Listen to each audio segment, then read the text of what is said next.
채팅도. 아, 네.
네. Ladies and gentlemen, good evening. Welcome to the Global Product Safety Innovation Forum 2022. We have a lot of guests participating through online and offline. Thank you for joining us today.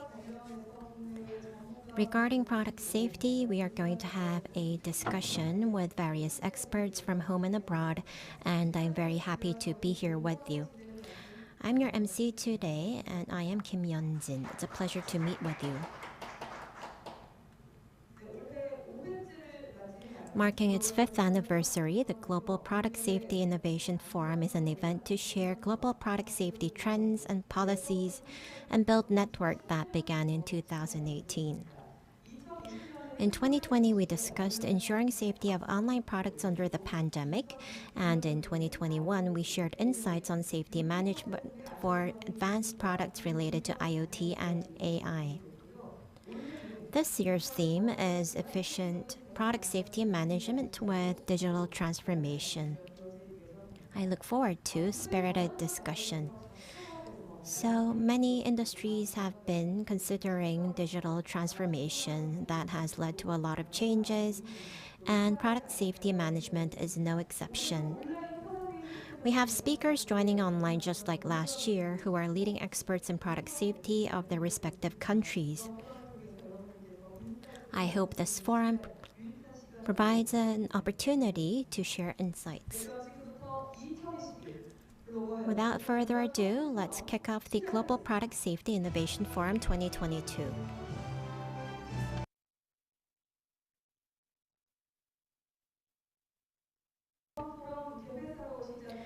To start off, let's first listen to the opening remarks by the chairman of the steering committee of this forum, Professor Lee Jong-young from Chungang University.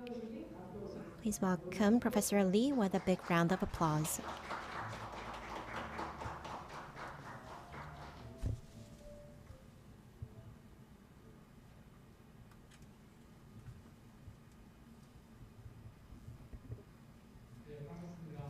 Good evening. Thank you very much for joining us offline in person despite COVID-19 and also being here with us online. CUTS, the Korean Agency for Technology and Standards, has been ensuring safety in terms of human health and products and has been making continuous efforts around the world. And as part of this effort, we have been holding the Global Product Safety Innovation Forum annually by inviting experts around the world. Despite the pandemic, we have been holding this forum online, which is the third time. And overall, we have been holding this forum for 5 years. And this year, we are going to talk about the topic of efficient product safety management with digital transformation to ensure effectiveness and efficiency. And we believe that digital transformation is going to make great contributions to ensuring product safety. The Global Product Safety Innovation Forum will contribute to policy making to ensure product safety around the world, and I would like to thank the organizers for preparing for this great event. Especially, I would like to extend my gratitude to Chairman of CUT, Dr. Lee Sang-hoon, and Mr. Lee Jae-man, who is the head of KIPS. And I would also like to thank Managing Director Chang Yo-sep, who's going to give the keynote speech from AWS, and our esteemed speakers. Due to the fourth industrial revolution, we see new products in the market every day that has been enriching our lives. However, on the other hand, due to the convergence of these new products, we are seeing the rise of new challenges in terms of product safety. The government needs to ensure faster time to market, but at the same time, safety for the consumers. So in this regard, sharing hazardous material information in a swift manner is important. And we also need to reduce the information gap among various stakeholders. By sharing our ideas on efficient product safety management with digital transformation, we are going to be able to share our best practices and policy making efforts from various countries. And I hope this forum contributes to a safer distribution of products in the market. Once again, thank you for your participation. And with this, I would like to conclude my remarks. Thank you.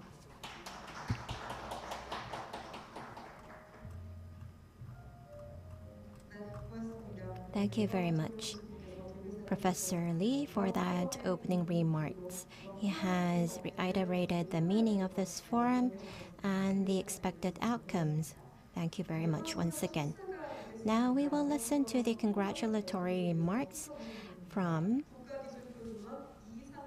Dr. Lee Sang-hoon, the chairman of the Korean Agency for Technology and Standards. Please welcome Dr. Lee with a big hand.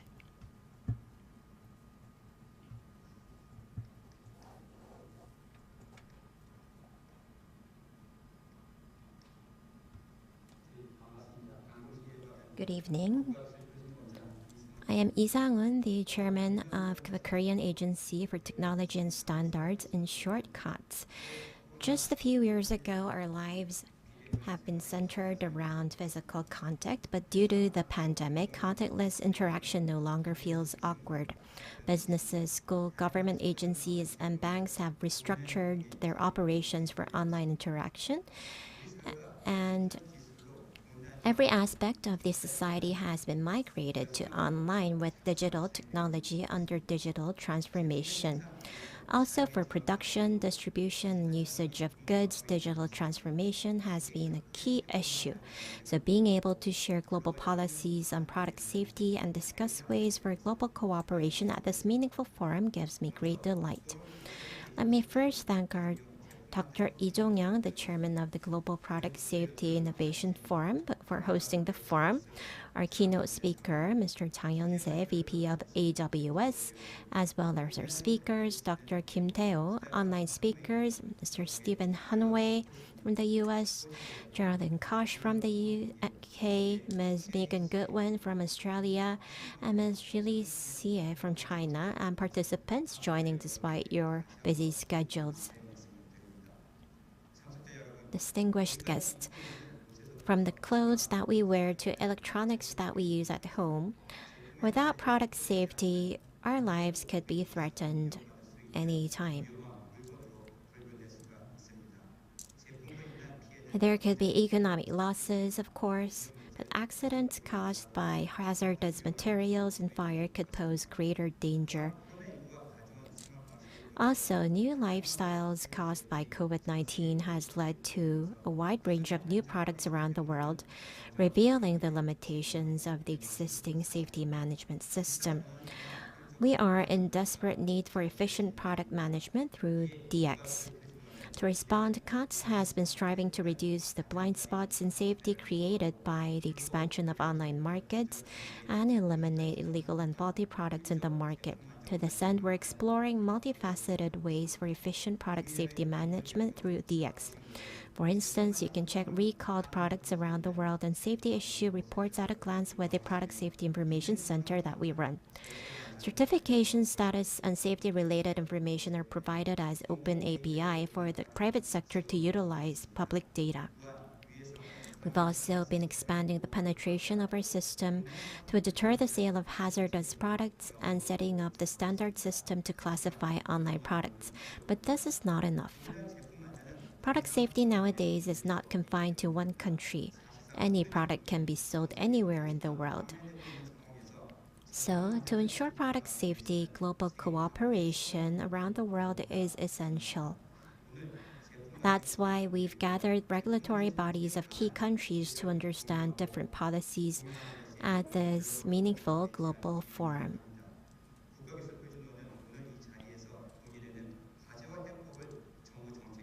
COTS will strive to reflect your insights and suggestions to our global government policy and actively engage in global cooperation and policy support to contribute to global product safety. Again, thank you for joining to discuss the new direction for product safety. I wish for your health and good luck. Thank you very much.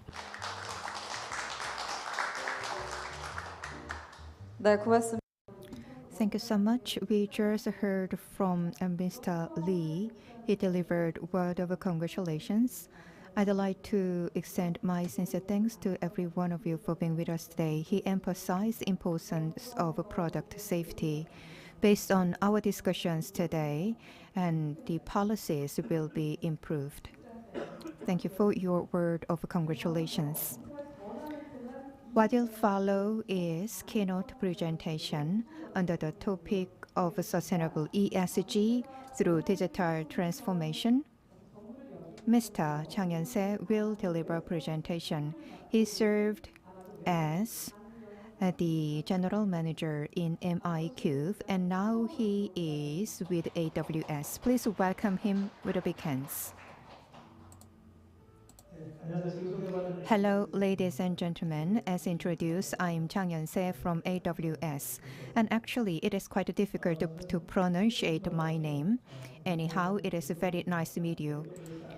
Currently, I'm working with AWS, and I'm in charge of professional services that provide consulting services. What I'm going to share today is not a AWS specific service. The IT leaders can provide a variety of services in the aspects of ESG and in producing products and in using products. And our policies give some kind of implications. So I'd like to share some ideas about that in these keynote presentations. And actually, I prepared a lot of the information, but time is limited. So if opportunity given next time, I'm going to share more detailed information. So have you ever seen this fan? So fan is actually used with our hand, but a motor is attached here. So this fan is based on some kind of technologies. And this fan doesn't work pretty well. So this is a technology-based, motor-based fan. But when we talk about the technologies, we need to have more advanced technologies. Sometimes we go for the technological depth. So the additional costs incurred by adopting the easy solutions instead of using better sustainable approaches. So this, the motor-based fan is one example of a technical depth. So today we are having discussions about product safety. If we do not take sustainable approaches, we need to pay technical depth in the later stage. That's why I introduced this technical depth at the beginning of my talks today. And you can see the photos here. So first one is the smartphone. Second is the fishing net. The third one is an electric vehicle. What are common aspects of these three items? It will be difficult to come up with the answer. Actually, by using this, the used fishing net, we can produce smartphones, and also we can produce a dashboard of electric vehicle by using this used fishing net. And how about three other photos at the bottom? There are the differences here. So when we produce a luxury sedan, and actually leather from cow is used. You can see the luxury vehicle here. So this car seat, that is based on the mushrooms. So organic materials is used. So by cultivating special cell from mushrooms, and this leather can be produced. So this is a new kind of approaches. As I mentioned at the beginning of my talks, there will be additional costs if we do not take sustainable approaches now. So it is important to consider the new and innovative and sustainable approaches. And I believe the 6 photos I shared initially will give us some insight. This is the agenda of my talks. First, I'm going to share ESG initiatives, and second, I'm going to share how ESG can be understood in supply chain management, what kind of hot trend we can think about in the ESG sustainabilities that will be key the messages I'd like to share. The producers and distributors and the users, that they are on the supply chain. All these key players on the supply chain management should play certain roles in order to make changes. So some of that will be covered in the second part of my talks. And at the end of my presentation, I'm going to share how digital transformation can be applied in order to achieve sustainable ESG. Well, only 20 minutes is allocated for my presentation, so I cannot give all the detailed information, so I'm going to raise a few food for thought today. So ESG is environmental, social, and governance. So ESG initiatives that will be covered in the first part of my presentation. ESG, those are 3 different pillars. So Dow Jones actually will have a study about ESG, and one oil company was not included and excluded in this ESG analysis. And the big tech companies come to this ESG analysis. And the financial institutions, and that they actually shift their interest from big oil to big tech. So decarbonization approaches is witnessed in many the industry. The second, what is important thing is the safety. So when it comes to the product and when it comes to the work process, what is most important thing is safety. So these days we have a great discussions about Severe Disaster Penalty Act, and when you provide services and when you produce a product, the safety is a top priority. So we have a consensus regarding importance of safety. So when we produce products, we need to think about that fair and safe approaches in order to have a safe ecosystem and a fair ecosystem. And these days, we witness the ethical approaches of big conglomerates. The many players in our market should have ethical approaches. Then all the shareholders, whether they have one single stock or they have big portion of the stock, they need to have a great interest about ethics in business management. So conformity and visibility are important in business management. So these are hot topics we witness in ESG pillar these days. So whether we use IoT or whether we use data from businesses, whatever we use, it is important to have platforms. So as you can see at the bottom of this architecture, there is IT and OT data lake. And that is kind of reservoirs to store data. So data can be stored and the data can be managed here. And on the top of that, by using AI or by using data analyzer, we can carry out data analysis. And based on the data, we can predict the future. Based on these approaches, we can promote safety. So this is the overflow. Then, well, we can actually collect data, and the data will be analyzed from reservoir, and that will be used in order to have insight. I cannot go through every single steps here, but later you can refer to this material to have a more detailed understanding about this flow. Like this, in the first part of my talks, I shared some hot topics. So data collection, data analysis, and forecasting, and that was shared in the first part of my talks. Then I'm going to move to the second part of my talks, which is ESG hot trend in supply chain management, from the raw material sourcing to the disposal of products throughout a value chain. What kind of a trend do we witness? I'm going to share that information today in the second part of my talks. So CSR was discussed about 5 years ago. So the businesses should bear social responsibilities as a responsible social citizens. So CSR was discussed heavily, and now that was advanced. And when it comes to the manufacturing of products and the use of the products and disposal of products throughout the entire chain, it is important to have the supply chain management.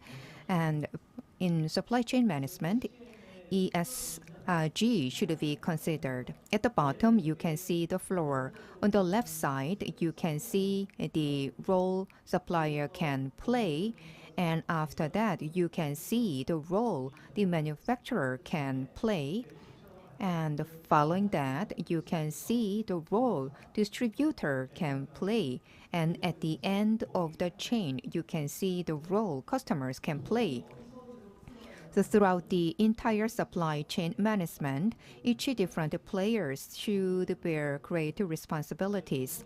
So money flow and information flow. So money goes from customer to supplier, and information goes from supplier to customers. In every single step, the information is generated and information is accumulated.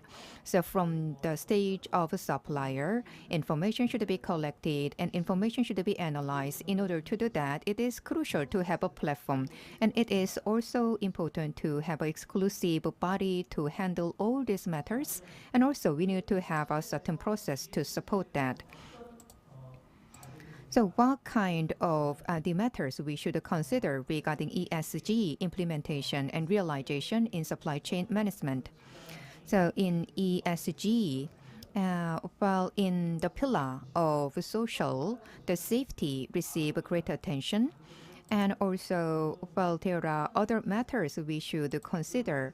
So the elimination of child labor and forced labor and fair trade and eco-friendly the material use, and those should be considered in the supplier and the part. So if the forced labor and the child labor is used, and we cannot realize the fair the practice. That's why we need to eliminate that one. And also, we need to consider fair trade as well. So, if the raw material is 10 Korean won, but if that is sold in 50 Korean won, there will be additional steps between 10 Korean won and 50 Korean won, and all the steps and the process in between should be practiced in fair manner. And also, when we sell products, it is important to use less amount of harmful packages, and also it is important to enhance the efficiency to produce those packages. So when it comes to one smartphone vendor, and they are very cautious about carbon footprint.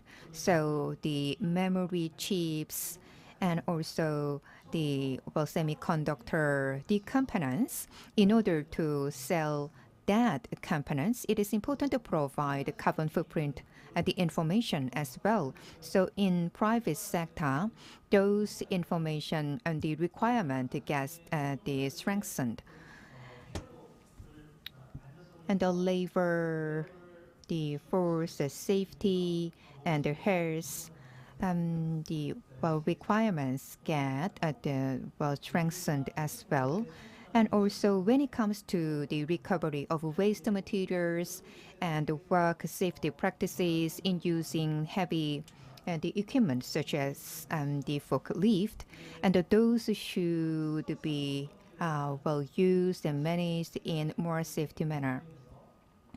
So there is the great delivery services these days, and the logistics are well advanced. Now, all the packages should be recovered and recollected so they can be used again.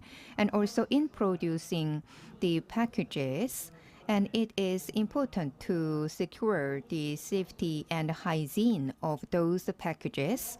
So in the process of distributions, in order to have the safety packages, additional requirement is the required in the businesses.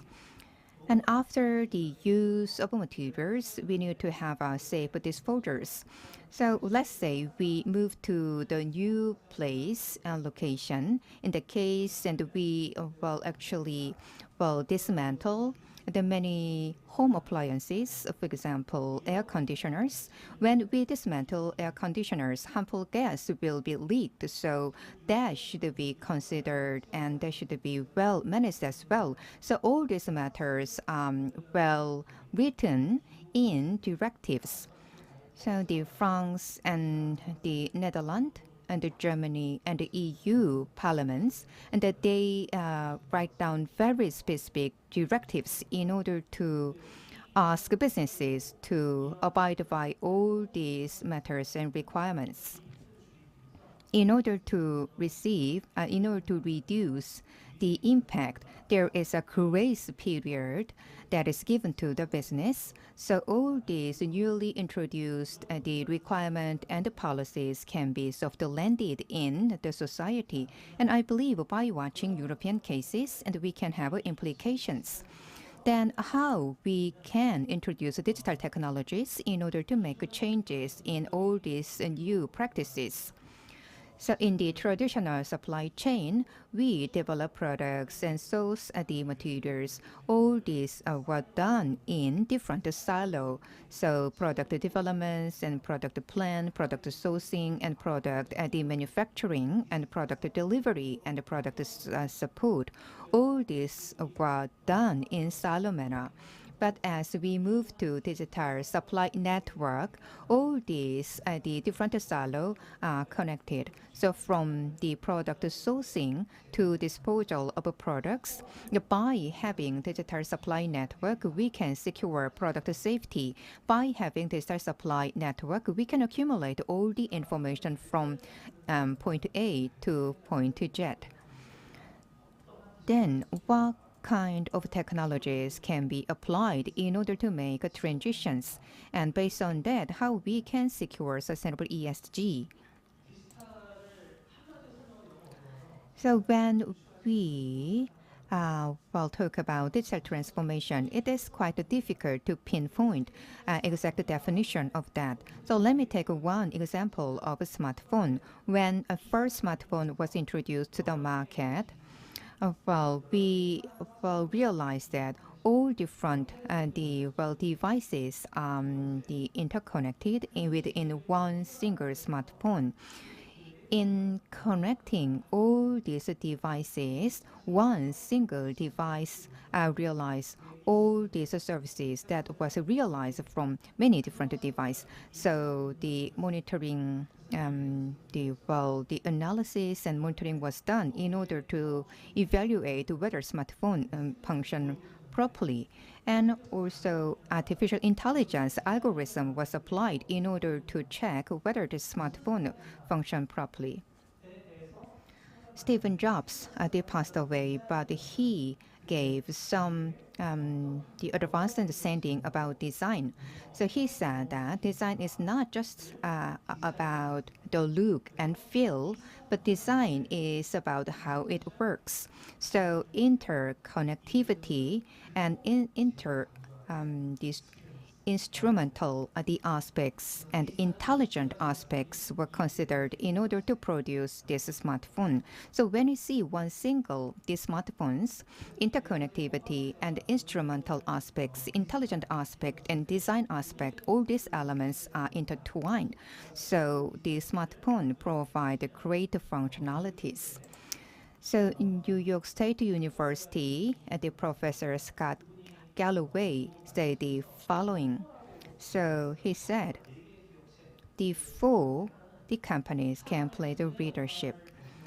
So while Google can be compared to brain of human beings, and the emotion can be compared by the Facebook, who introduced the like functions, and all the energies that is required for the survivor, and that can be compared to Amazon, where I belong to, and all the desires human beings have can be met by Apple. So Apple was compared to the desires human beings have. So all four companies are called big tech, and they are tech leaders. So interconnectivity and instrumented aspects and intelligent aspect, those are realized by these four IT global leaders. That's why Professor Scott Galloway emphasized that the future will be led by these four companies.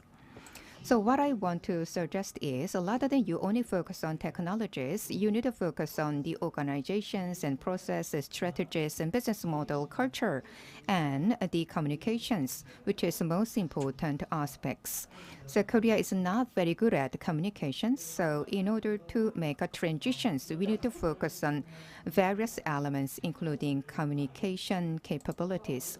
IoT, cloud, big data, and mobile technologies should be also considered in order to have successful digital transformations.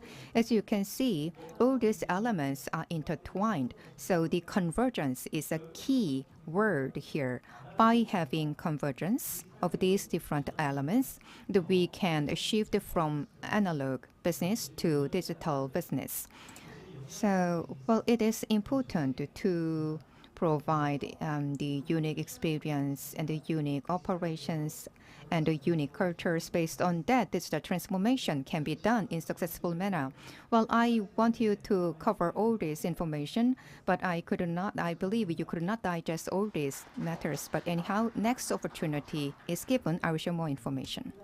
정말 중요한 화두를 Thank you very much. You have presented a very important keyword, especially how to engage with ESG activities under digital transformation that requires experience, business, and culture. Thank you very much for the keynote speech.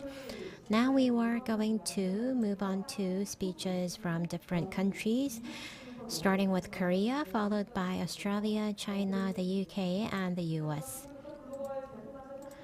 Now let's move on to our speeches. The first presentation will be given by Mr. Kim Tae-ho, who is currently a member of the Center for Law and Public Utilities of the Seoul National University and the former researcher of Constitutional Court of Korea and Supreme Court of Korea.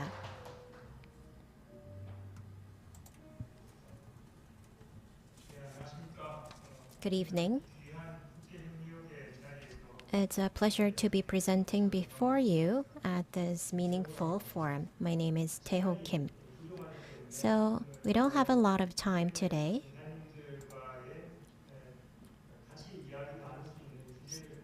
And I'm going to talk about this topic that can be shared by today's participants. I'm going to talk about Korea's digital transformation trend and future challenges. So it will be a short, summarized presentation. First of all, in order to set the background for this discussion, we need to understand the context and trend of DX in Korea. And I'm also going to introduce the current status of DX-based management of product safety information and move on to challenges to improve the system. So we heard a presentation from business, and what Mr. Chang has mentioned is well described in this slide as well. So when we look at the meaning of DX, It's about applying digital data and ICT to change economic and social activities. So this is the general definition of DX. And there are four different characteristics to DX. First of all, through DX, we can experience unprecedented level of cost reduction, not only for businesses, but also for regulatory bodies, but also the consumers in terms of search cost, tracking cost, and verification cost. The second characteristic is the increased importance of online platforms as media. And by using these platforms, key digital technology, AI, IoT, and cloud have all been refined. And we also see the explosive growth and increased significance of data. So centered on the four characteristics, we need to work on leveraging platforms and ICT for better product safety management. But there is also a side effect to DX. First of all, we can create new business models and accelerate convergence, launch new products, and enable contactless transaction by utilizing DX. So you can see new distribution channels such as direct purchase from overseas online malls. But these changes have also been posing new risk in terms of safety management. However, there's also the opportunity of utilizing new technology to ensure better product safety management in terms of monitoring, countermeasures, reporting, analysis, and response.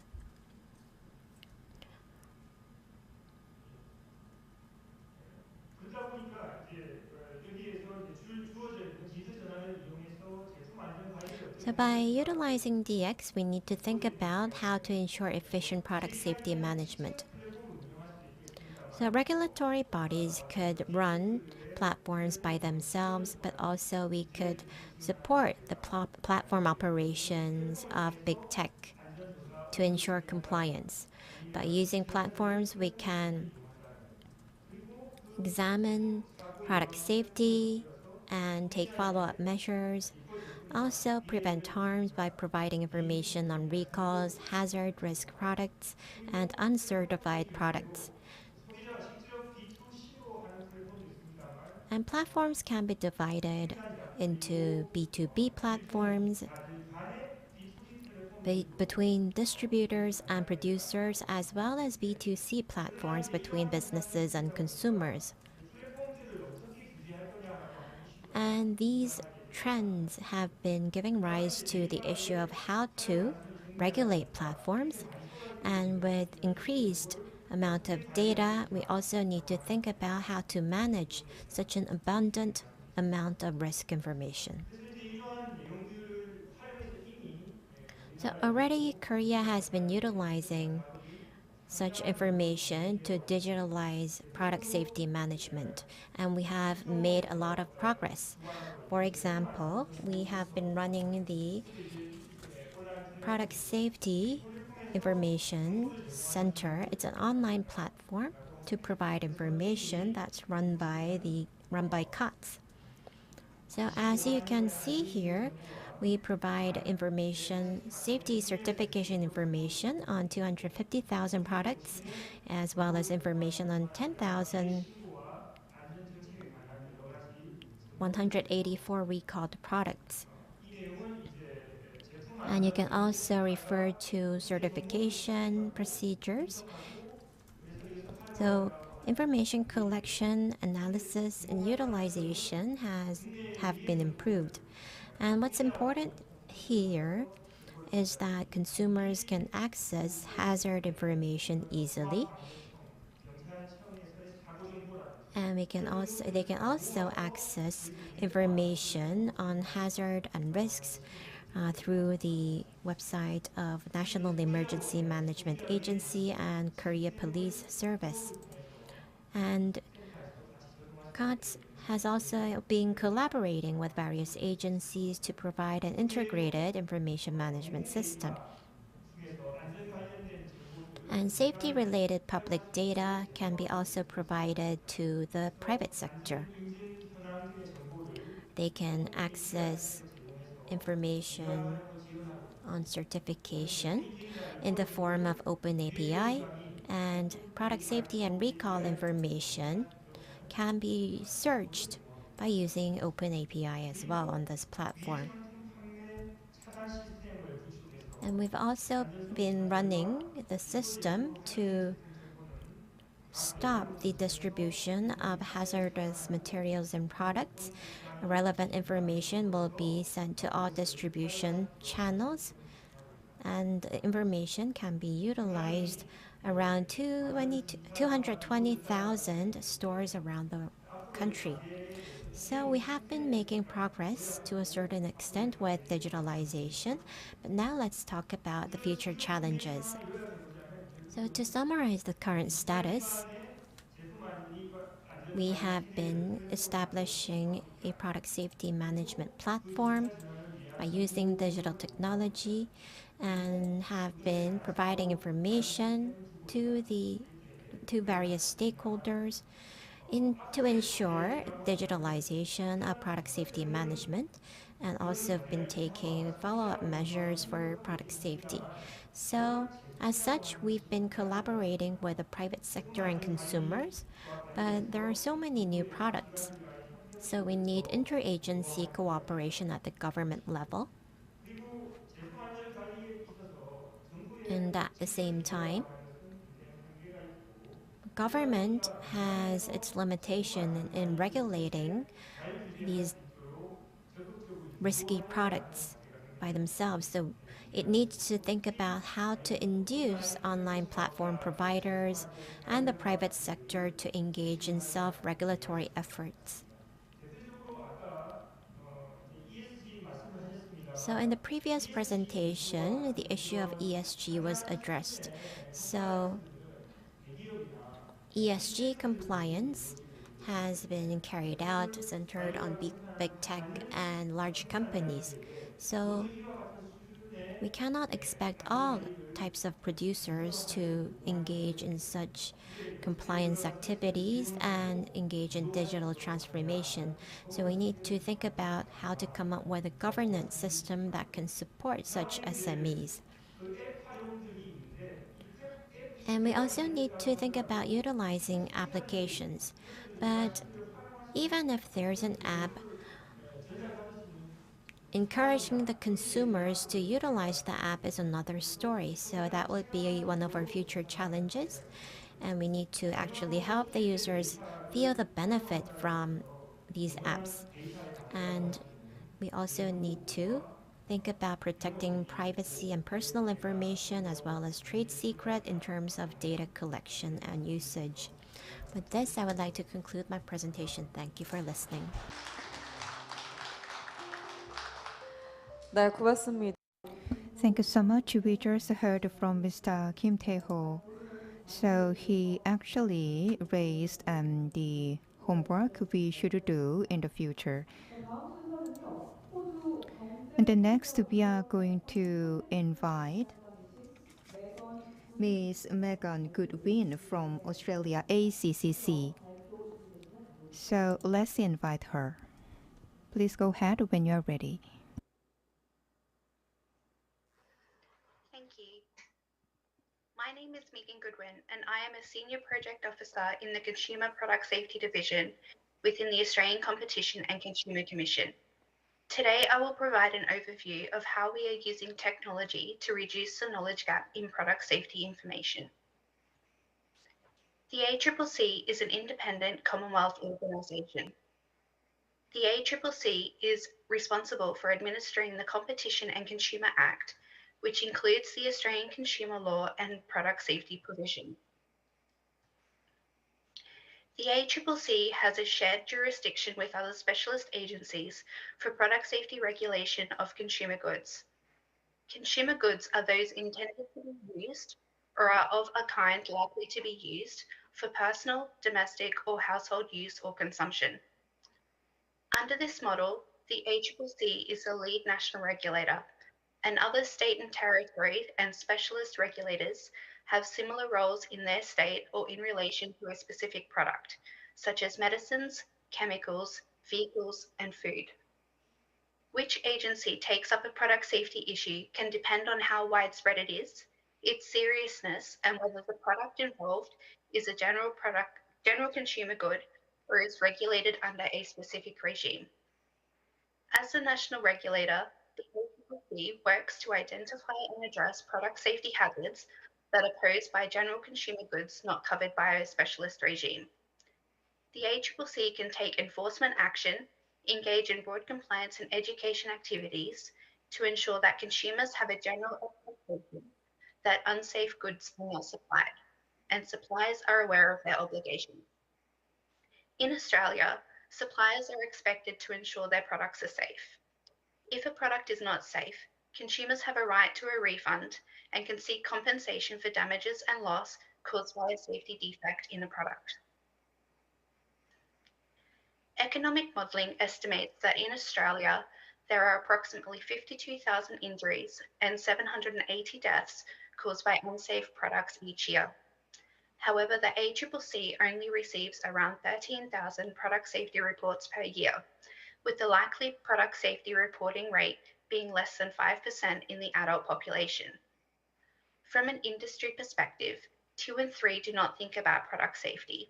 1 in 2 do not see consumer safety as their responsibility, and 58% do not know they need to notify the ACCC of recalls.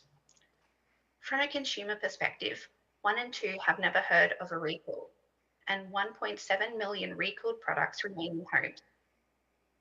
This indicates there is a current knowledge gap in the product safety related incidents that are occurring and those the ACCC is aware of, limiting our ability to intervene and minimise risks through education and awareness, regulation and enforcement action.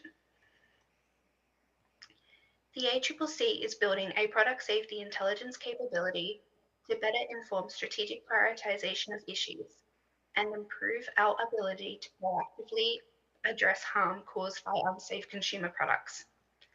This includes building a new product safety intelligence base to better identify and understand emerging hazards and could help to prevent injuries and/or death. We are calling this intelligence base Product 360. Product 360 aims to have internal ACCC data and external data sources feeding into a single database that aids the exploration and identification of high-risk product safety issues and trends. ACCC internal data includes complaints, mandatory reports, inquiries, and recalls data. External data sources that we are hoping to include at this stage include OECD recalls portal data, EU SafetyGate information, as well as US National Electronic Injury Surveillance System data. This information combined would enable us to answer questions such as, what product types are associated with the most severe injuries, and does this vary from international trends? And are reports more prevalent in Australia or overseas? If so, is there potential domestic underreporting? We are also exploring advanced analytics and other technologies to identify product safety issues we may otherwise be unaware of. This includes web scraping using smoke terms, sentiment analysis, as well as machine learning to find patterns in data that may otherwise be undetected. When trends and spikes are identified, we have developed a methodology to undertake research and analysis to gain a better understanding of key issues in line with our ACCC product safety priorities and enduring priority factors.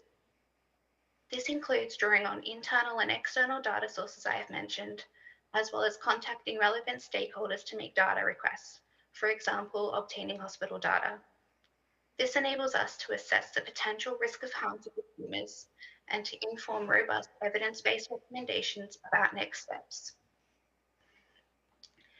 The ACCC is also undertaking a program of work to transform how we engage and communicate with industry and consumers to raise awareness of and engagement with product safety risks. This work has been informed by findings that product safety is rarely top of mind in the consumer decision-making process, that product safety messaging is not well targeted, and that there is low awareness of the regulatory framework. Among businesses, there is a lack of understanding of regulatory responsibility and confusion about regulatory role. To address these findings, we are implementing an integrated approach, including refreshing educative content available on our website for suppliers and working to enhance the effectiveness of ACCC social media channels. An example of this new approach in practice is the recently launched Your First Steps website, a digital-first refresh of product safety messages for products purchased and used in the first 6 months of a baby's life. This initiative was launched on 1st of August 2022 and included the development of dedicated microsite and social media content, including shareable videos and social media content developed with first-time expectant parents in mind. This was a significant departure from the approach we have taken in the past, where we have developed standalone publications which, even if they are available online, do not lend themselves to be easily accessed digitally. For example, they can be very difficult to read on mobile devices and be more challenging to keep up to date with product safety developments. This new approach to communication complements our work on intelligence by providing innovative ways to publicize messages through targeted at issues identified through our analysis, and also provides opportunities to gather additional data through engagement on social media channels. Thank you. 네, 고맙습니다. Thank you very much. So you have introduced various responses, including Product 360. That was Ms. Megan Goodwin from Australia. Now let's move on to the presentation by Ms. Siri Xie, Director of DPAC of China.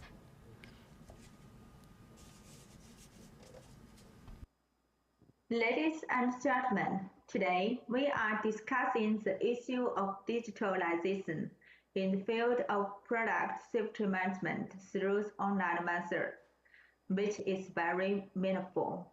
I would like to take this opportunity to share with you the development and application of China's practice in the context of digitalization.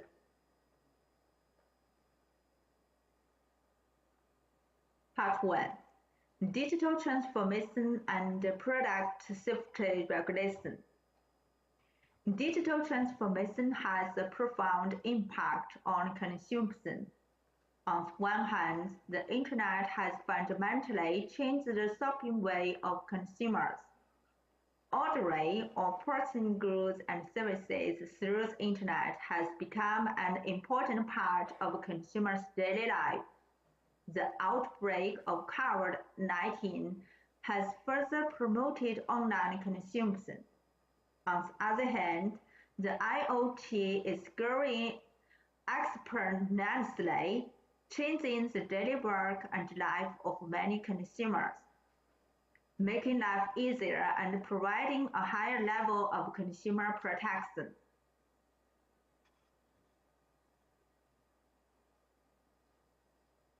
Second, digital transformation brings information overload and more vulnerable groups. First of all, in the digital era, information overload leads to insufficient information for consumers. Consumers are sometimes required to deal with too much complex information. With limited experience and expertise, consumers are more difficult to make favorable choices. Then, the requirements for application knowledge and ability are higher than those for traditional consumption. Children, the elderly, the disabled, and the groups with low education level are disadvantaged in obtaining and understanding information. Digital transformation poses new challenges to government regulation. The safety of products sold online is more prominent. Some enterprises pay more attention to interest and ignore safety factors, leading to an increase in the space for unsafe products. Unexpected product hazard is arising from the IoT, especially when the product performance is affected by the data generated by artificial intelligence. The problem may be more complex.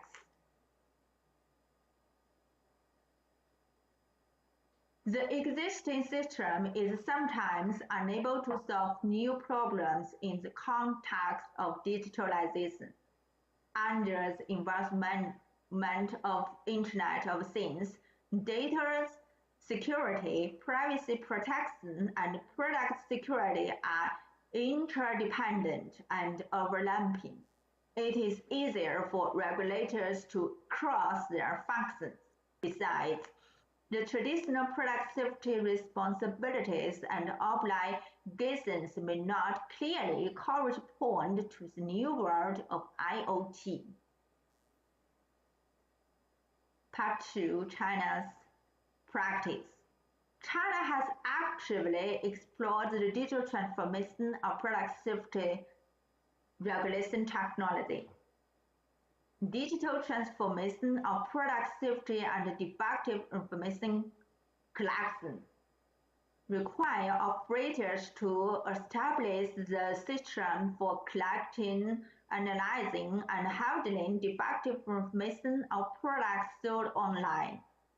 If operators find that the consumer products, including those sold online, have caused or may cause death, serious injury, and property loss, or recalled abroad, they must report this information to the regulatory agency within 2 working days. Expand the impact of Internet and social media on collecting product safety and defective data. Including the DPAC official website, China Product Safety and Recall Information Gateway, and the DPAC WeChat official accounts, as well as online communication of other media. Strengthen cooperation with e-commerce platforms. Through cooperation channels with e-commerce platforms, we could collect unsafe information of products sold online and get support during investigation on unsafe products. Digital communication of product safety and recall information. Spread safety information through online, especially take advantage of social media, providing consumers with all kinds of information, including laws and regulations, standard recalls, consumer tips, and other information can help consumers make better decisions. And the e-commerce platforms are suggested to monitor the information of defective products dynamically that has been issued by government, and to establish effective procedure to prevent defective products from continuing to be sold online.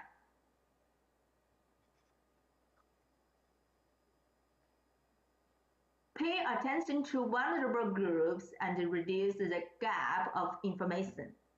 Providing product safety education for those who are not well informed, such as issue safety and recall information, hold online safety education activities, make consumption tips by digital means.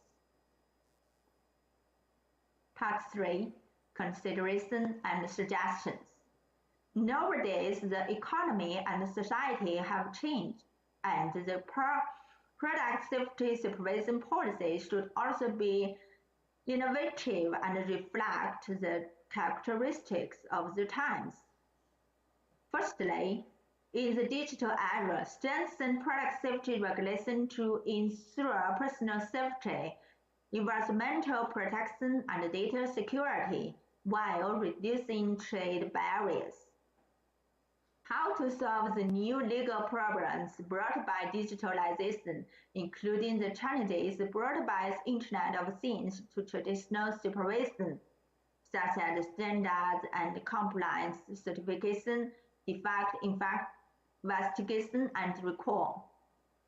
Secondly, in the digital environment, Product Safety Regulations Department should pay more attention to how digital security risks affect product safety. The Product Safety Regulatory Authority does not focus on data security and personal privacy issues, but identifies potential data security defects that cause unreasonable injury risks and makes appropriate response to protect consumers. Thirdly, promote the balance between the product safety regulation and technological innovation. Enterprises should be encouraged to innovate in technology. The product safety supervision system should be optimized and improved, and the safety problems caused by frontier technologies should be included in the scope of supervision as soon as possible. Fourthly, strengthen cooperation with relevant parties at home and abroad.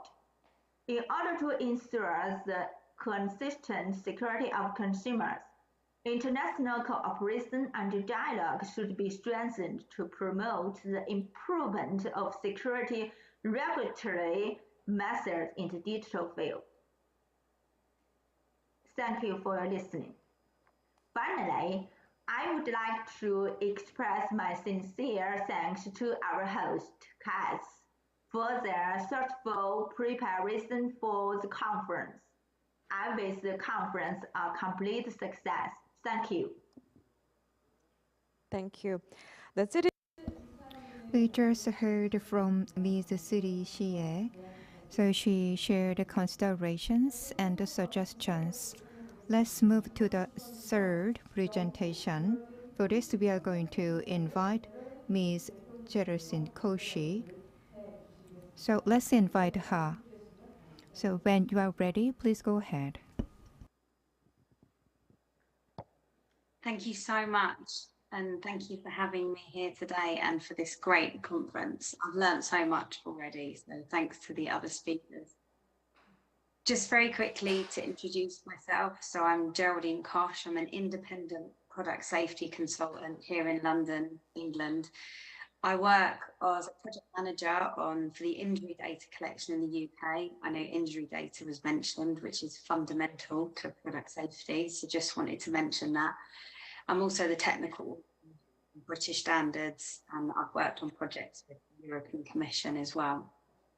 I also work with lots of manufacturers and retailers as well, and it's an honour to be here today. But let me just show you a few quick slides about the topic that we're talking about today. So there's 4 things I want to briefly talk about. So the need for digital transformation of product safety, which I think we all know, but I just want to highlight some of those key things, and some have already been mentioned by the great speakers today. And I've only got 10 minutes, so I will keep it as quick as possible, like everybody else. And then the measures to expand the use of product safety information by companies and consumers, which is vital for our consumers, to protect our consumers. So I just want to give you an example of one of the people that I work with and how they do that. There's as have been shown by Amazon and other people. And then the methods of collecting product risk information and the ways to reduce the knowledge gap in product safety information. And again, some of these have been mentioned already, so just to highlight them.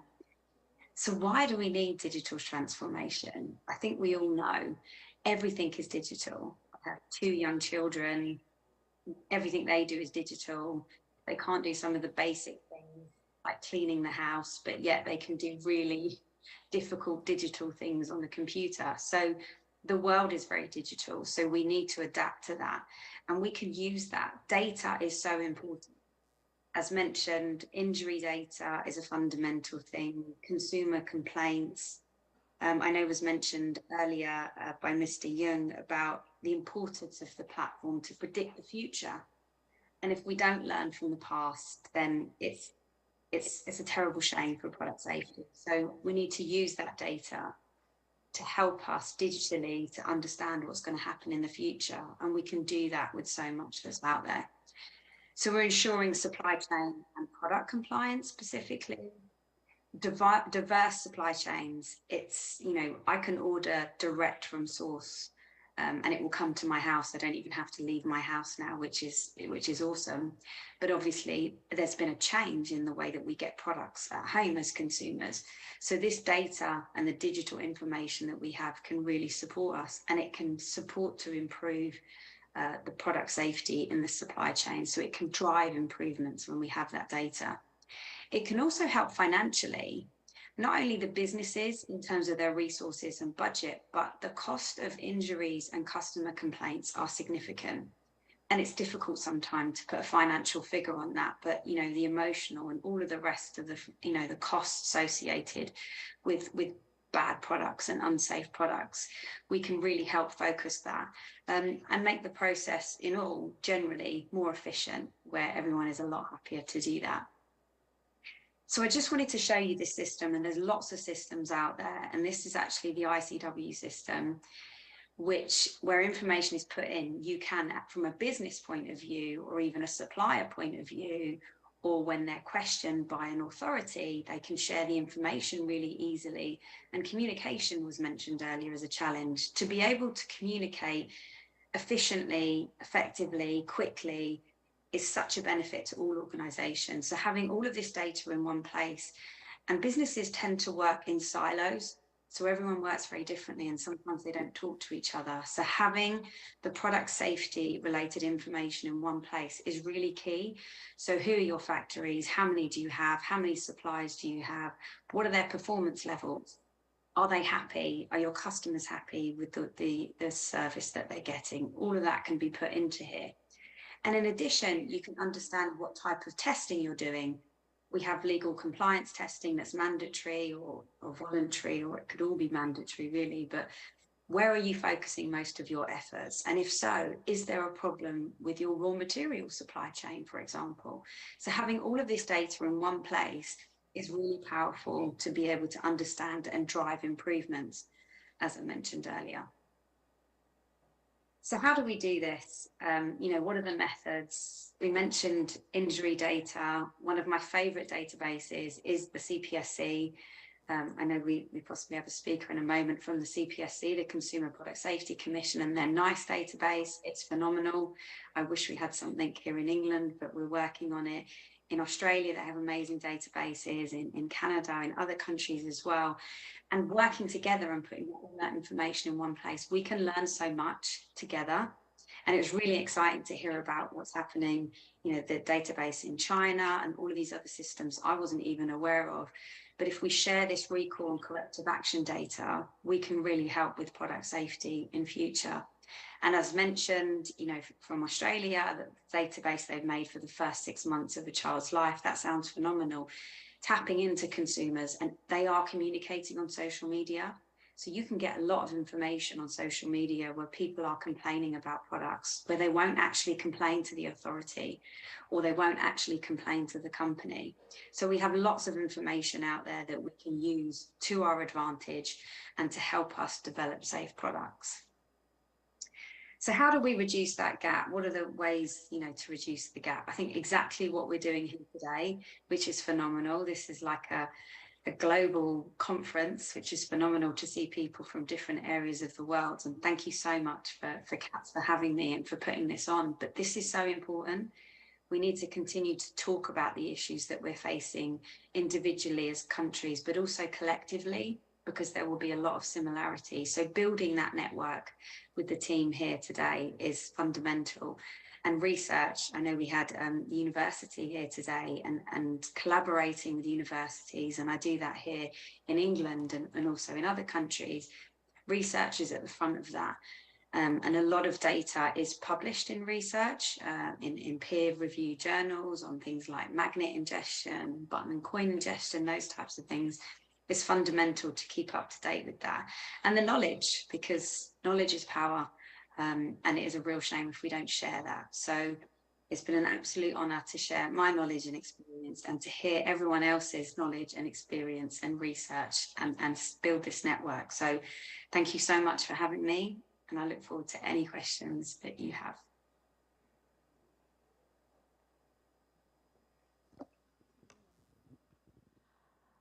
네, 따로 So we will have the panel discussion to share questions and various ideas.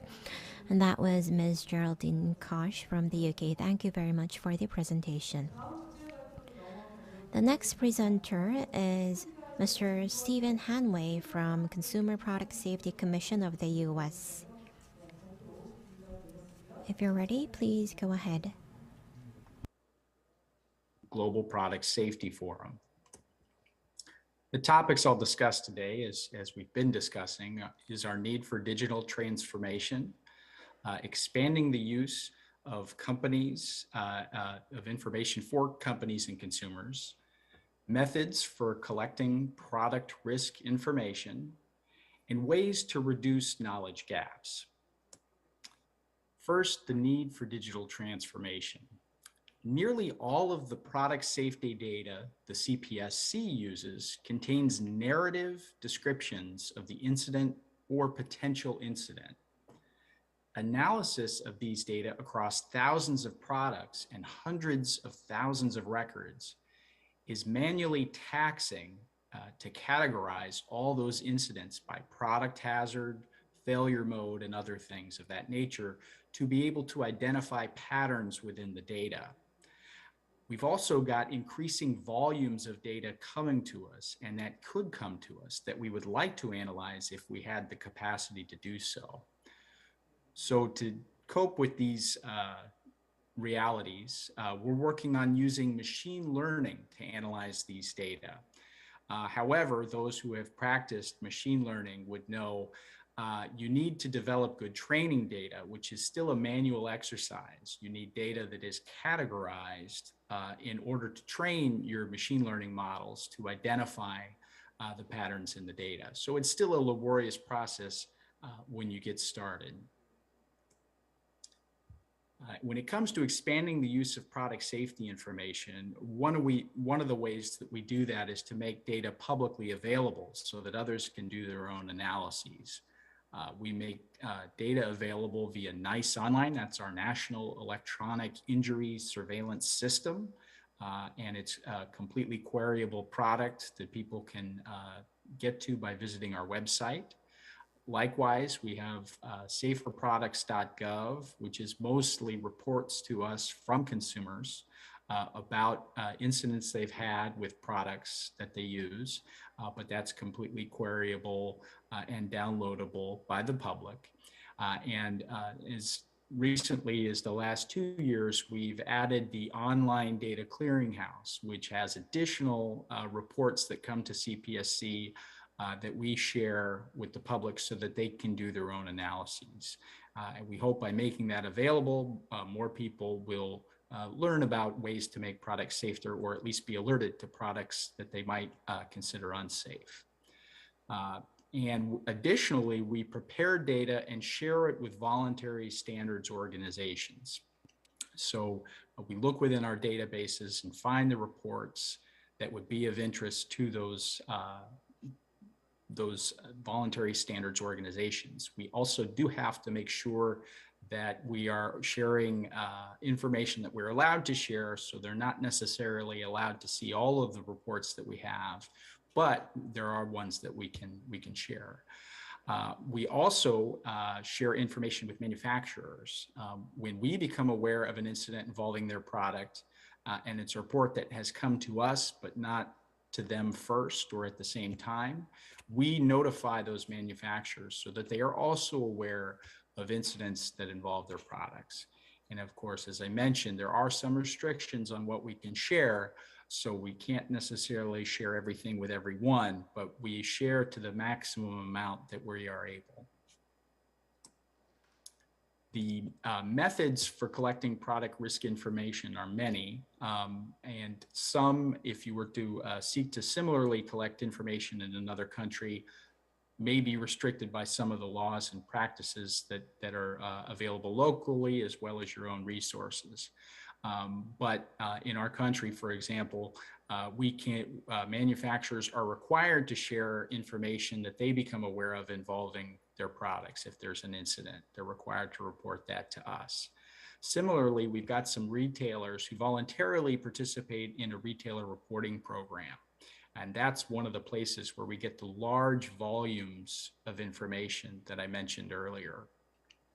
We also get direct submissions, as I mentioned, with saferproducts.gov from the public. They can do that via the internet. They also can call us on a hotline, and it will similarly enter it into our public database if we're eligible to. Then we compile incidents that are reported by credible media. So if we read about an incident involving a consumer product, we capture that into a database so that we can refer to it later if we're concerned with knowing about every incident involving a product. This is just another way to become aware of incidents if they're reported in the media. Another thing we can do here in this country is we can purchase death certificates from all 50 states in the US. And each of those has an international cause of death code on it, but it also often has a little bit of narrative information as well. And so those that we find that do involve consumer products, we then also similarly enter into our database so that we can retrieve them when we're concerned about incidents involving consumer products. Likewise, we solicit reports from medical examiners, and we provide a small compensation when they are able to provide them. And that's, again, another way to learn about fatal incidents involving products is for a medical examiner. They're located throughout the country, determining cause of death. And those that are aware of us can send us a report about an incident involving a consumer product. And then we conduct our own investigations. And because that provides us new and additional information, we similarly enter those into a retrievable database. And usually we start with one of the other types of reports that I've talked about. We think of those as sort of a source document. And then we can link the two documents together and the two records together so that when we do the analysis, we can be sure if we see one of those records that we're seeing all of the available information about the incident, that we're referring to the investigation documents from our own investigation, as well as the initial information that came to us. And then I also mentioned we have a surveillance system in hospitals. Now, again, this is probably the most expensive thing that we do is we have a probability sample of hospitals nationwide where we code the incidents that come into the emergency department. But that information might be available if you could find perhaps even a single or a few cooperating hospitals in your country, if they were willing to share information from medical records. We don't need to know who the patient is to be able to learn things about the incidents that might involve consumer products. So for us, we use an employee of the hospital typically as a coder or a third-party coder. But that way, we never receive information about the patient themselves, but rather only the information that is relevant to consumer product safety work. In terms of reducing knowledge gaps, because those gaps can exist in a number of places, our agency has an Office of Communications, and they prepare alerts to the public. So for example, when there's a severe weather event, it's not uncommon for people to buy a portable generator after power has gone out as a way to have power after a large storm, for example.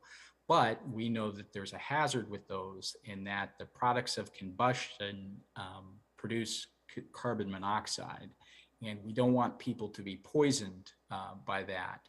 And so we just remind people that they need to ventilate their portable generators, for example, after a storm. But there are other examples too. Before the summer comes here and children head to pools, swimming pools, we also remind people the importance of supervision, because hundreds of children in our country die each year in swimming pools. So that's another example of the type of notification to the public that the Office of Communications can prepare. We actively participate, as I mentioned, in voluntary standards. So in addition to providing them with data, we will lend engineering and technical support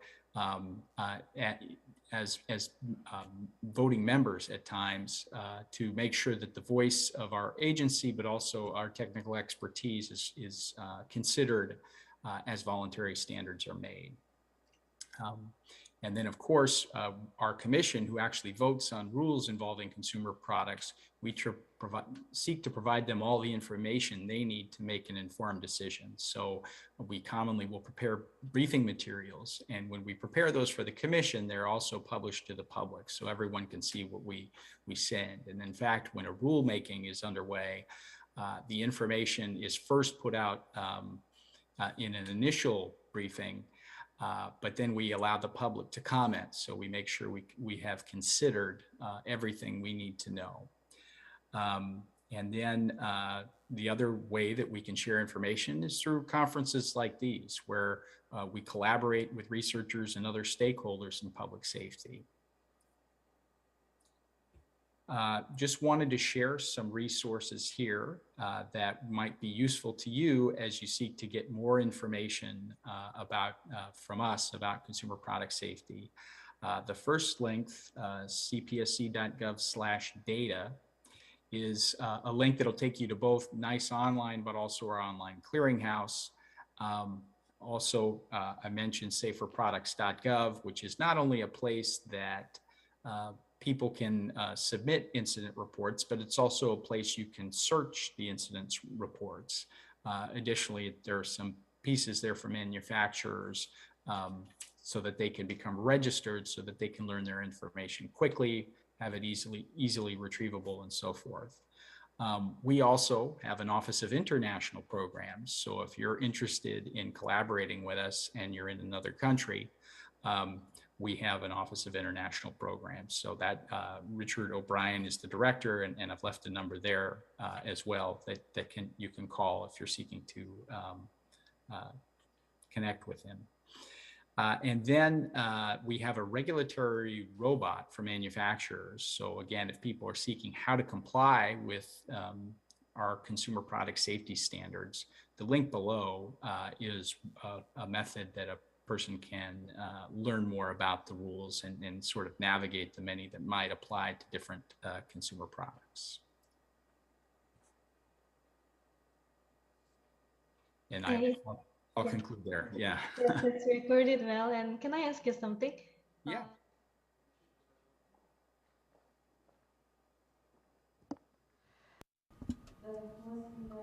Well, thank you so much. Like this, we heard from Mr. Stephen Han Wei. So with this, we are going to conclude topic presentation. In a few minutes, we are going to have a discussion session. We need to arrange a stage for discussion session. So now we are going to play video clip about cats. And now we are going to enjoy video clip about Korean Agency for Technology and Standard. Standards drive technological advancement in the world, fostering a flourishing economy, accompanied by dependable safety. Korean Agency for Technology and Standards is at the heart of activating a sustainable economy through technological industry standards.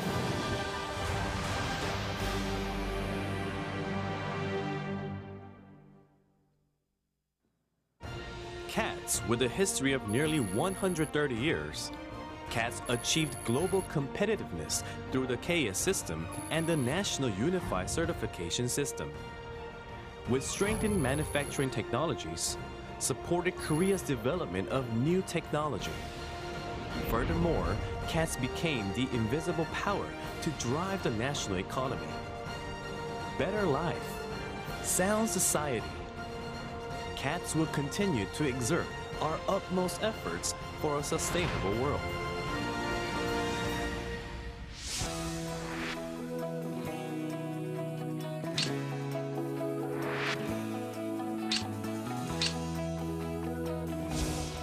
Thanks to the promise of standards, standards are inevitable in every aspect of our daily lives. Standards are a guarantee for a convenient and prosperous life. We can observe them as standards for environmental protection, standards for the care of senior citizens and the vulnerable, and standards for daily life. Standards are the foundation of the economy growth. The KS system is a well-known representation of national standards. KS was the driving force in the development of Korea by improving the quality of Korean products and by helping Korean enterprises to receive international recognition. CATS contributes to securing the competitiveness of Korean exports by promoting Korean-sourced technologies as the international standards through industry-oriented standardization. CATS, as the Korean representative organization of ISO and IEC, dynamically advances as the leader in global standards by strengthening the standardization process in the technical development phase. For a safe Korea, CATS implements product safety systems for the verification of products for children, daily supplies, and electrical appliances closely related to our daily activities. For the public safety, CATS evaluates any potential risks to customers before launching products in the market and issues the KC seal through a strict verification system. CATS ceaselessly strives to realize a safe Korea by implementing recalls for non-conforming goods and safety inspections after product launch in the market.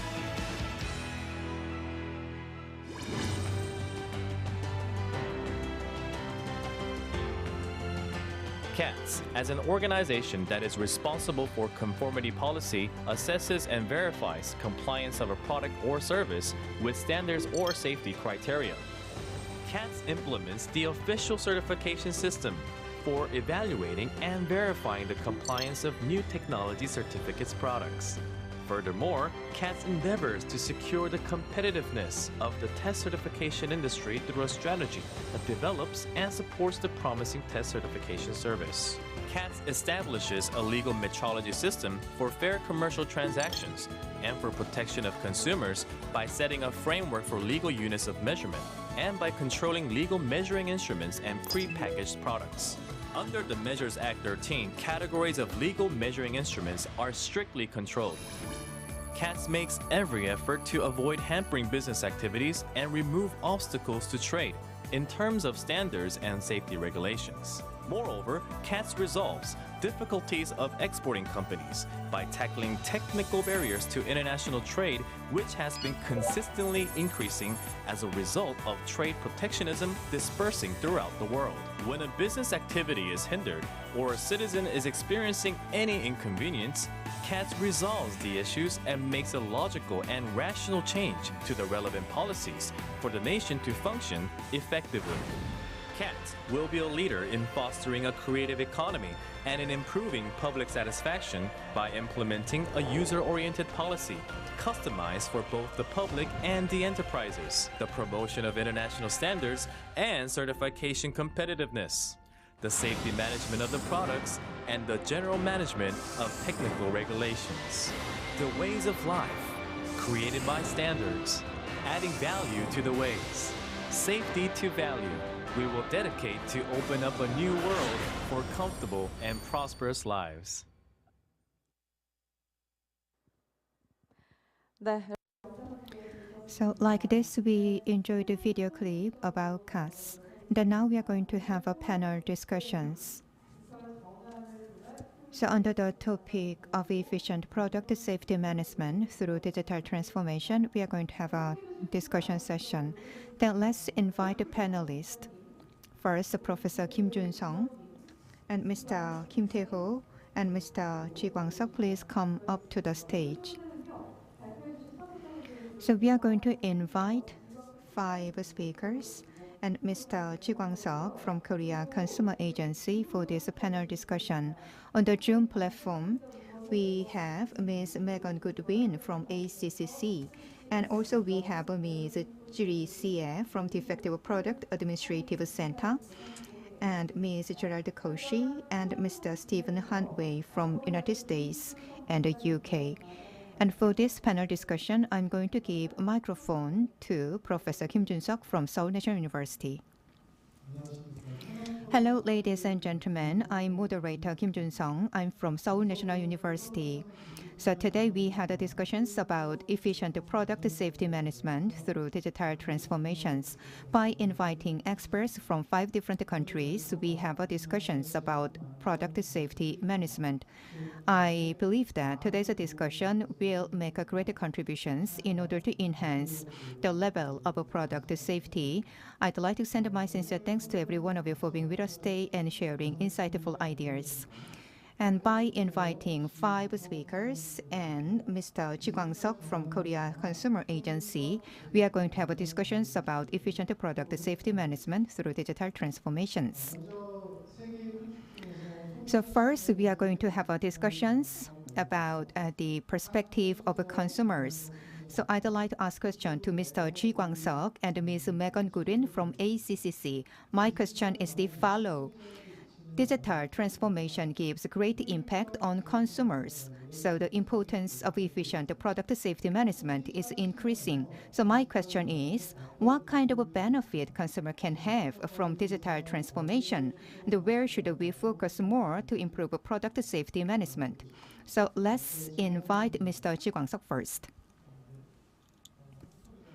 Well, hello, ladies and gentlemen. I'm Ji Kwang-seok from Korea Consumer Agency. First of all, I'd like to extend my sincere thanks to 5 speakers for sharing ideas and the situation of your respective country regarding product safety management. So from the perspective of consumers, how we can translate the digital transformation when it comes to the product safety management, what should be the main elements we should focus on? So regarding that, I'm going to share information. The internet was introduced in the 1990s, and after 2010, online platform showed a great increase indeed. And also we are witnessing 4th industrial revolutions. And in the year 2020, we experienced a pandemic, and that accelerated the digital transformation. From the perspective of a consumer, actually the way of consumption and the way of shopping, that has been changed based on digital transformations and the change of technologies. According to statistics and the study from Korea Consumer Agency, the online and the consumption has been increased by 2 times. And when it comes to the online shopping, that has been increased by 5 times. And recently, by using the social, the media channels, the people-to-people transaction is increasing. So when it comes to the responsibilities, and we do not have a clear definition regarding the trading on the social media platforms. So in the future, we should more focus on what kind of measures should be addressed when we see the trading on the social media channels. Experiencing COVID pandemic, non-contact trading is increasing, and also we are witnessing new emerging technologies. Because of that, possibility of hazard is increasing. And I believe from their perspective of customers, it is important to have a better understanding about a newly emerging technology. We see newly emerging technologies that will induce new kind of hazard. And also we can see the shift of the changes regarding product management. AI and IoT are introduced, so I believe when it comes to the definition of product safety management, we should have different approaches. Regarding product definition, we can have different approaches as well. So digitally connected products and how we can define those products, we need to have a new kind of approaches. And also, when it comes to the privacy and the cyber security, we need to have more advanced approaches. And also, the advancement of products that gives great concerns regarding product management. So recently, as I mentioned, online trading is increasing. So there is a high possibility that consumers are highly exposed to illegal products that are circulated on the online channels. So we, as the Product Safety Management Agency, we should strengthen our responsibilities. The safety issues and the product hazard issues that should be studied further at the time of digital transformations. So rather than we only focus on traditional the regulatory approaches, and we should have smart approaches and efficient approaches. Well, I believe that we should adopt digital technologies regarding digital safety management. So when it comes to the data collection and data analysis and the information provision, we should adopt the digital technologies. Partially or fully, we can adopt the digital technologies. Based on that, we can establish the information sharing mechanism with the customers. So regarding in the information, the communication, we should adopt the digital technologies. And I'd like to give a few examples here. At the time of data collection, so while currently many different agencies are collecting the data about the product hazard, it is important to have an integrated system. It is important to have one single platform so that this information can be shared in free manner. And also the hazard information and the defect information that can be collected from businesses. That is a traditional way of collecting data. But now in the future, we can utilize social media channels in order to collect such data. And also we can collect data from customers in more efficient way. And by building online platforms, we can collect data in more efficient way. That is about data collection. When it comes to data analysis, AI and machine learning can be used in order to analyze the data in a more efficient and fast manner. Recently, OECD is doing website scraping by utilizing such the AI and the machine learning algorithm. And the product relevant data is being collected and analyzed. So online shopping malls and online the companies, they might voice against data collection and data sharing, but there can be the hazard from the online and the products. So it is important to collect data from online the companies. And also, when it comes to the data sharing, it is important to provide the more meaningful data to customers. And also, it is crucial to have a tracking systems. For example, QR code can be utilized in order to track the products. And about 220,000 businesses are introducing the systems to block the hazardous the products. And now the big size companies are participating in such an effort, but this effort can be expanded further so small size companies can participate based on government support. From the perspective of customers, by utilizing applications and the QR code, the product-related safety information can be more easily communicated. And also the Product Safety Management Agency and the customers and businesses can have close communication channels. So it is important to build platforms so that communication can be done in a more efficient manner among relevant stakeholders. Thank you. So, well, you suggest to introduce digital technologies in order to have a better management of product safety. And then next, we are going to invite Ms. Megan Goodwin. So could you share your ideas about the question I raised? Thank you. Digital transformation enables consumers to purchase more products from more suppliers, including overseas suppliers. which introduces risk around compliance with Australian standards and bans, as well as other requirements under the Australian consumer law. A recent sweep undertaken by the ACCC found around half of products swept online did not have enough information to assess whether the product was safe. It can also be harder to chase remedies when there is something wrong with the product. By using technology to our advantage, we can communicate with consumers in a more efficient way, increasing our visibility as an effective product safety regulator. Digital transformation allows consumers to be more aware of and up to date with product safety issues through targeted messaging and information that is published on our website and/or via social media channels such as Facebook, YouTube, and Twitter. We can focus product safety management on using data and intelligence to prioritize product safety matters that have the potential to cause serious or widespread harm and/or which affect vulnerable consumers. This includes working with popular online sales platforms, including through our product safety pledge to improve compliance and remove unsafe products from sale. We can also ensure we are effectively communicating with industries and consumers to raise awareness of product safety risks through targeted messaging that is easy to understand and is accessible. In addition to this, we can leverage our partnerships with other regulators and international jurisdictions to improve our detection of unsafe consumer products, as well as using data available from about overseas suppliers and trends to inform our decision making. Thank you. 네, 감사합니다. 결국 소비 Thank you very much. So in the end,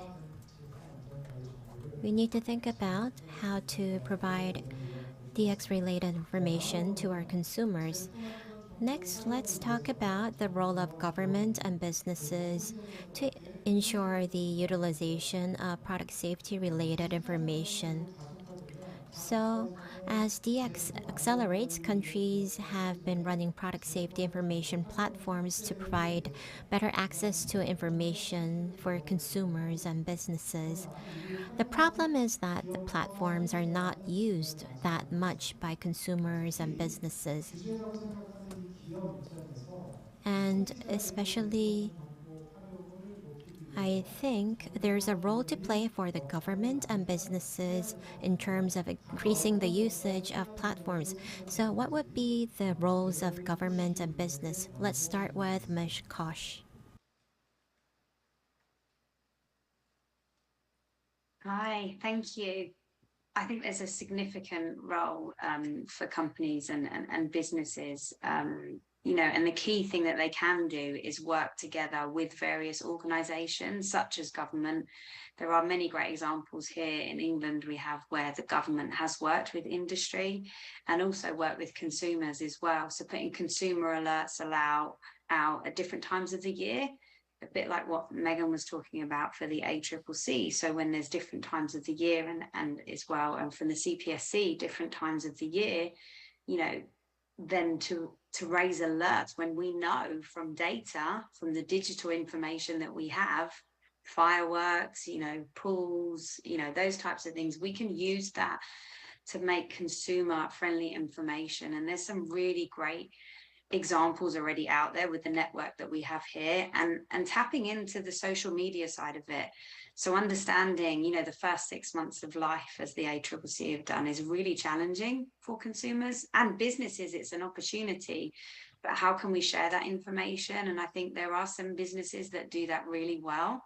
When you go into their stores or you go online to their stores, they have information right at the forefront about product safety. And I think by networking, working together, and looking at good examples, they can definitely improve some organizations. 네, 감사합니다. Thank you very much. Let me ask the same question to Ms. Xie from China. What should the government and business do to raise the utilization of platforms? Okay, thank you. I think for companies, they should actively assume the main responsibility for product safety and should pay high attention to the information released by government product safety information platform. and respond in a timely manner. For government, on one hand, non-regulatory policy tools can be used to encourage companies to strengthen cooperation with the government, such as product safety plan.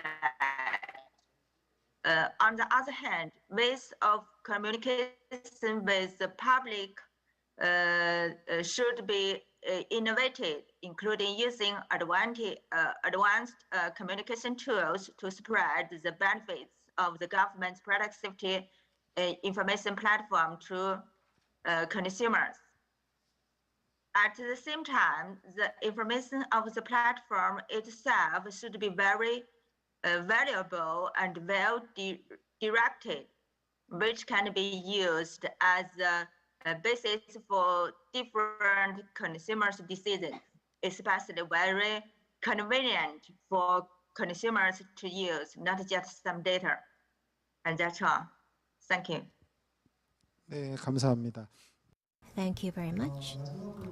And lastly, let me ask the final question to Mr. Stephen Hanway from CPSC and Mr. Kim Tae-ho.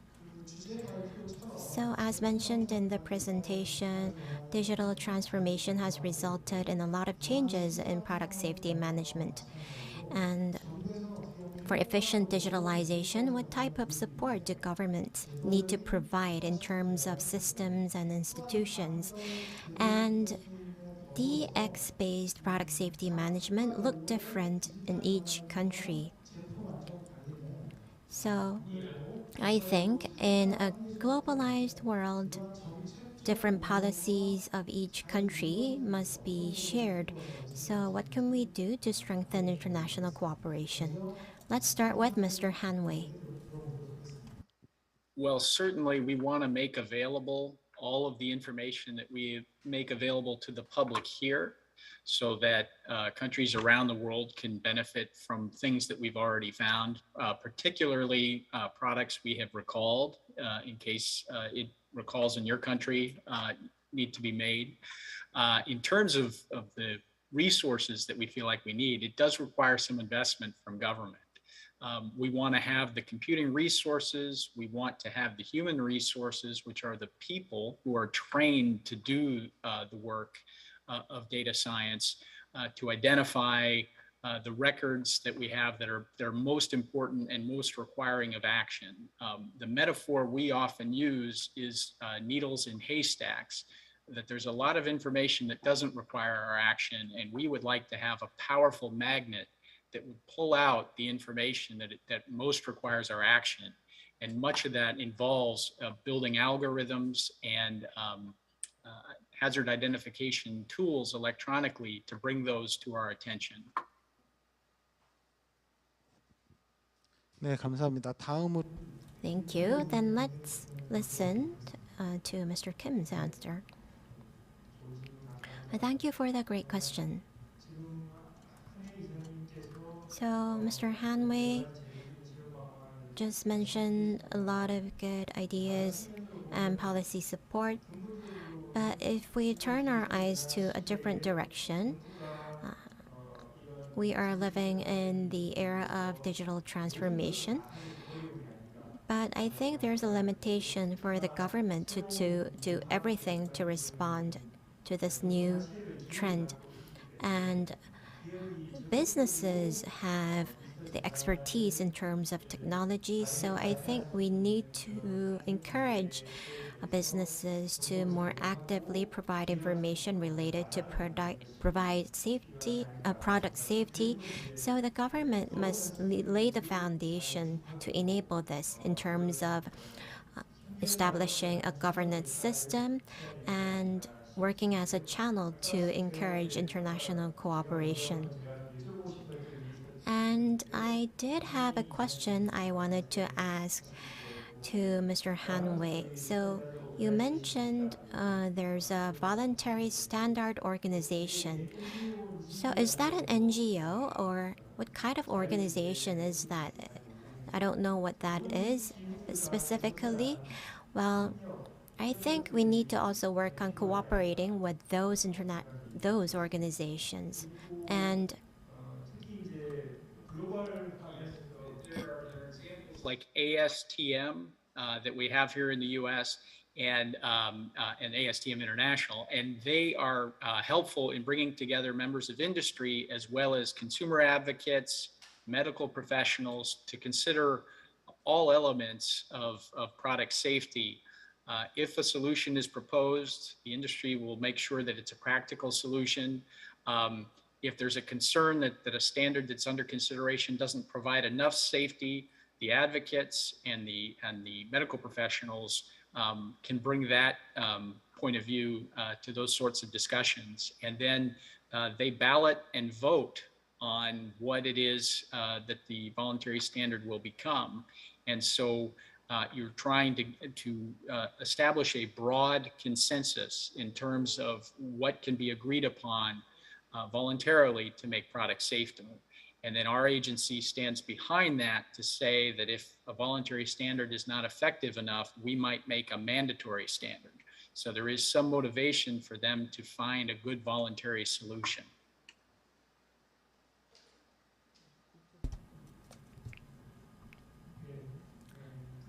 yes, thank you. And in terms of international cooperation,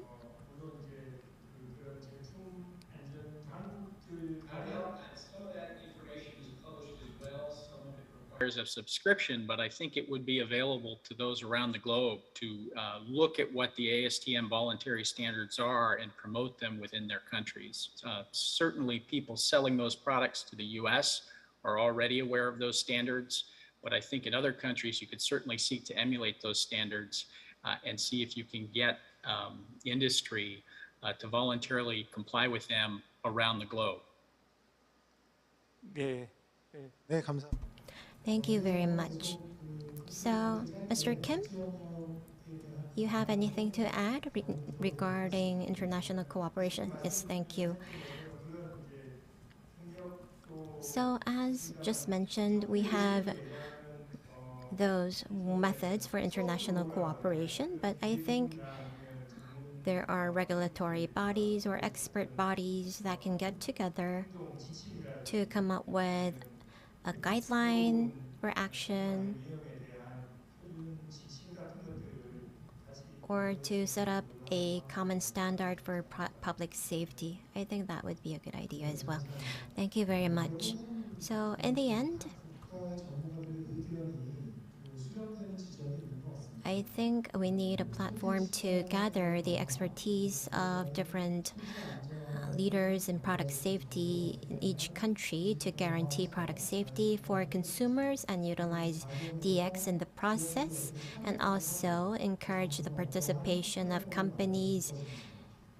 I think that could be a solution to finding a way around the world to harmonize different laws, and I think we need self-regulation measures and voluntary action as the foundation. So again, thank you very much for your participation in the panel discussion for the Global Product Safety Innovation Forum 2022. Let me hand over the mic to our MC. Thank you. 네,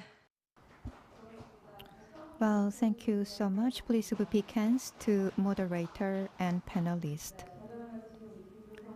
So the Dr. Kim Jun-sung and the panelists made a great effort. So thank you so much for your insightful ideas.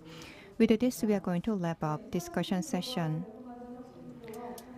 So in order to have a successful hosting of 2022 Global Product Safety Forum, many people made a tremendous effort behind the scene, so I'd like to extend my sincere thanks.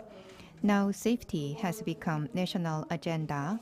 Through Global Product Safety Innovation Forum, we had a great discussion.